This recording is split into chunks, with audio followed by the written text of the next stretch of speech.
Olá, meus amigos no Brasil. Olá, meus amigos em todos os lugares aonde chega este noticiário. Novamente com vocês, Marcos Iskind, falando da linda e florida Holon. Hoje, dia 1º de setembro de 2020, dia 12 de Elul de 5.780, e seguimos a passos rápidos nos aproximando do Ano Novo Judaico.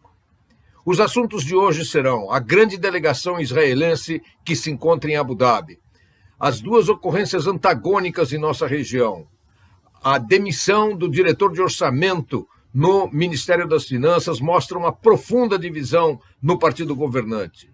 Um ataque noturno a Damasco é atribuído a Israel, o cessar-fogo em Gaza, a reação palestina à normalização das relações com os Emirados Árabes Unidos e o nosso vizinho Líbano com o novo governo. O primeiro voo comercial de Tel Aviv para os Emirados Árabes foi aberto ontem, e Kushner, com sua comitiva norte-americana, juntamente com autoridades israelenses e representantes das diversas áreas econômicas, voaram com destino a Abu Dhabi no voo que recebeu o número LY971. É interessante notar que 971 é o prefixo DDI internacional dos Emirados Árabes. O voo de volta será o LY972, que é o prefixo internacional de Israel. Neste voo, dezenas de especialistas nas áreas de medicina, aviação, espacial, segurança, bancos e turismo estão também participando. As reuniões de Abu Dhabi se concentram em maneiras de promover a cooperação numa variedade de áreas. E hoje de manhã já foi anunciado o primeiro acordo simultaneamente nos Emirados Árabes Unidos e em Israel. Este acordo trata de assuntos bancários e de cooperação financeira, permitindo investimento mútuo, ou seja, membros do Emirado poderão investir em Israel e vice-versa, e os bancos israelenses e do Emirado Árabe passam a colaborar entre si. Na última quinta-feira, às 20h58, sapeadores da polícia de Israel são chamados com urgência à região de Merhavim, a 13 quilômetros da fronteira com Gaza. Caiu ali um balão ao qual estava amarrado um material suspeito que se revela ser um importante explosivo. Visava explodir e causar vítimas em Israel. No entanto, graças a Deus, foi desmontado sem causar danos. Na mesma quinta-feira, 20h59, ou seja, diferença de 1 minuto. O Crescente Vermelho, que é um serviço similar à Cruz Vermelha, chega ao posto de Tenim, na fronteira de passagem entre a área administrada pela Autoridade Palestina e o Estado de Israel. E traz, nesta ambulância, uma pessoa gravemente ferida em acidente rodoviário. Não há na região da Autoridade Palestina serviço médico capaz de atendê-lo. Uma ambulância da Estrela de Davi Vermelho, que é o equivalente israelense à Cruz Vermelha, chega em pouquíssimo tempo para transportar a vítima a um hospital de Israel. O simbolismo é incrível. Na fronteira oeste, palestinos tentam matar judeus. No mesmo momento, na fronteira leste, judeus tentam salvar a vida de um palestino. E o mundo segue usando os mesmos argumentos falsos sobre o comportamento de Israel. Triste constatar como a verdade é falseada no mundo. Meus amigos, Shaul Meridor, que era o diretor de orçamento no Ministério das Finanças, se demitiu na noite de domingo e soltou uma carta de 3 páginas com acusações fortíssimas e veementes contra o ministro das Finanças, Katz, e contra o primeiro-ministro, Benjamin Netanyahu.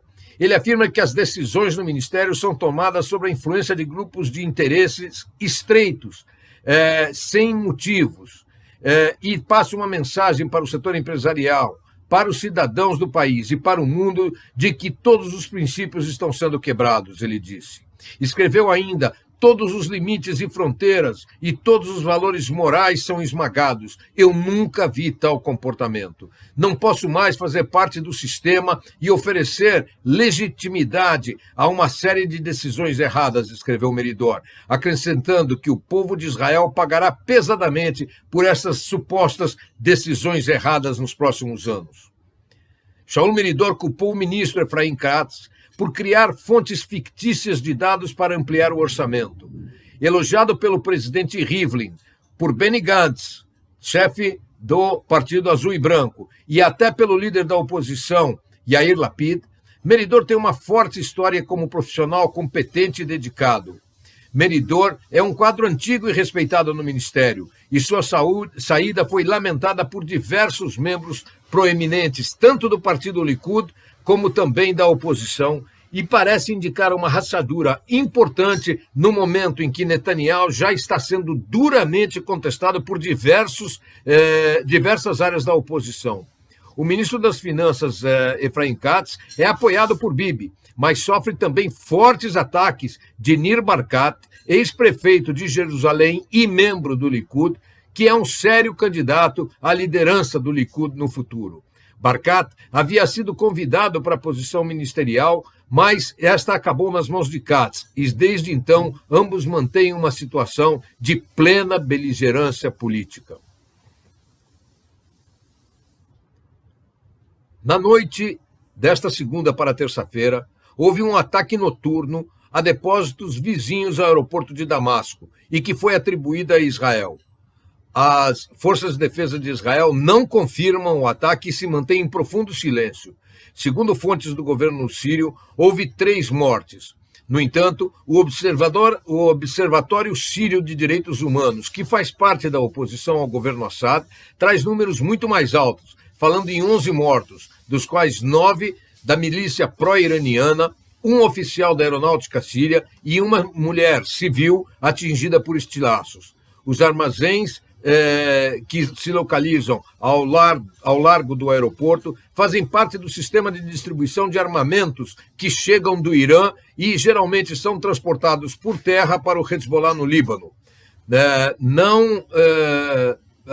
Israel não reconheceu ter atacado esses armazéns desta vez. No entanto, no passado, Israel já atacou e reconheceu o ataque a estes armazéns, principalmente depois de uma ação nas montanhas de Golan e um desembarque de armamentos pesados e modernos neste aeroporto. Já na fronteira sul, no entorno de Gaza, depois de semanas vivendo o terror dos balões explosivos e incendiários, o sul de Israel volta a ter esperança de dias calmos. Sob forte pressão do Catar, o Hamas aceitou um cessar-fogo e se comprometeu a suspender o envio de balões e as explosões noturnas na faixa fronteiriça. O Catar comprou a mudança de postura das autoridades da faixa de Gaza com a promessa de destinar 30 milhões de dólares mensais ao Hamas e conseguiu, junto a Israel, a ampliação da área de pesca na faixa de Gaza para 15 milhas marítimas e a reabertura da fronteira em Kerem Shalom, por onde passam diariamente entre 500 e 600 caminhões levando suprimentos, combustíveis, materiais de construção, etc. No entanto, é importante mencionar que durante o crítico período em que Israel foi atacada por estes balões incendiários e explosivos, Israel sofreu mais de 450 incêndios que destruíram plantações, florestas e até construções. Repetiram-se também envio de balões, com mais de 85 balões com explosivo, o último dos quais com uma imensa carga. Também 10 foguetes foram disparados nesse período contra o sul de Israel. E mesmo sobre fogo, Israel entregou a Gaza durante todo este período equipamentos médicos, testes para o coronavírus sem interrupção. Segundo o Ministério de Defesa israelense, a passagem e o abastecimento continuarão desde que o Hamas e a Jihad mantenham a calma no entorno de Gaza. Infelizmente, meus amigos, qualquer avanço em direção à paz é vista pelos palestinos como algo tenebroso. Hoje pela manhã, mais 2 líderes palestinos condenaram com veemência a normalização em curso entre Israel e os Emirados Árabes Unidos. Djibril Rayu, que é o secretário-geral do Comitê Central da Fatah, chamou a população palestina para reagir com o uso de violência ao acordo de normalização. Segundo ele, declarou: nossa intenção é que a luta cause sérios danos à ocupação e não a nós. Todas as possibilidades estão abertas a qualquer forma de resistência nas terras ocupadas e nos símbolos da ocupação, que é uma forma recorrente usada pelas lideranças ao apelar para a violência. Nas últimas semanas, depois de quase 2 anos de calma, tivemos 2 atentados terroristas, o que parece indicar que já há quem aceite o chamamento à violência por parte das lideranças palestinas. Em fins de julho, o membro do Comitê Executivo da OLP, Wassel Abu Youssef, confirmou que está sendo preparada a terceira intifada pela Fatah, pela OLP e por outras organizações. Em entrevista dada à TV palestina, Abu Youssef disse textualmente, e eu vou cotar as suas palavras: claro que será uma intifada intensa, uma rebelião nacional, e tudo será permitido para acabar com esta ocupação criminosa que implementou crimes e agressões contra o povo palestino. Esta rebelião é necessária e a estamos preparando. Rajoub costuma incentivar atos suicidas e disse, há poucos dias, em uma escola palestina, que os mártires que levaram adiante estes atos gloriosos ensinam nossas gerações como agir. Hoje pela manhã, o primeiro-ministro palestino, Mohammad Shtayyeh, disse que sentiu dor em seu coração ao ver o avião israelense pousar ontem nos Emirados Árabes Unidos. Ele disse que o nome da aeronave, Kiryat Gat, diz respeito a uma colonização onde Nasser foi sitiado na Guerra de Independência em 1948. Na verdade, o exército egípcio conquistou essa área durante a guerra em 1948, porém um contra-ataque por parte da Haganah e do Palmar conseguiu recuperar a área para o Estado de Israel. O Munir al-Jayub, que é um outro alto membro da Fatah, foi menos incisivo, mas declarou que sentia-se desapontado pelo acordo de normalização. Já o jornalista Samir Anataboui, de Nablus, conclamou os cidadãos dos Emirados Árabes Unidos a receber os israelenses com seus sapatos, que é a forma mais ofensiva de receber pessoas na tradição islâmica. A condenação aos acordos, claro, emana principalmente de grupos ligados ao Irã, como o próprio regime dos ayatolás, o Hezbollah e os Houthis, e também pelos extremistas identificados com a prescrita Irmandade Muçulmana, e entre eles eu cito o Hamas, o governo turco e as diversas correntes dentro da OLP. Países árabes mais moderados vêm acompanhando com interesse o desenrolar dos acontecimentos, aguardando os resultados para então se juntarem aos Emirados Árabes Unidos. Entre os países que se acredita estejam na boca de virem a reatar reações com Israel, estariam Oman, o Chad, o Bahrein e possivelmente até a Arábia Saudita. O Líbano nomeou ontem um novo primeiro-ministro. Mohammad Adib substitui o curto governo comandado por Hassan Diab na comemoração de 100 anos da fundação do Grande Líbano.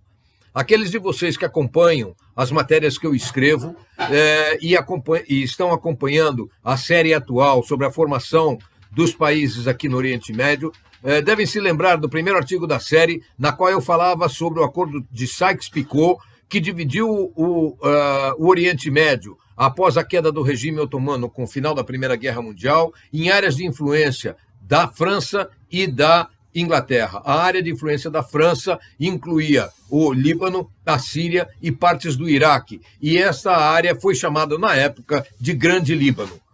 Hoje, 1º de setembro, é aniversário de 100 anos da fundação do Grande Líbano. É o dia em que Mohammad Adib assume como novo primeiro-ministro e o presidente francês, Emmanuel Macron, se encontra na cidade de Beirute para as comemorações. Esperemos que o novo governo realmente venha a ser um governo, como prometido por Adib, um governo de tecnocratas e não de políticos, preocupado com a recuperação do Líbano. O Líbano vem passando por momentos de bastante tensão após a explosão, com uma divisão sectária ainda maior do que era no passado, acusações sérias por parte de forças sunitas e cristãs contra o Hezbollah, que é considerado o responsável pelo porto de Beirute. Amigos, nesta quarta-feira, estarei fazendo um painel sobre as inovações israelenses que mudaram o mundo e quais as possibilidades de que as inovações israelenses ajudem o Brasil. O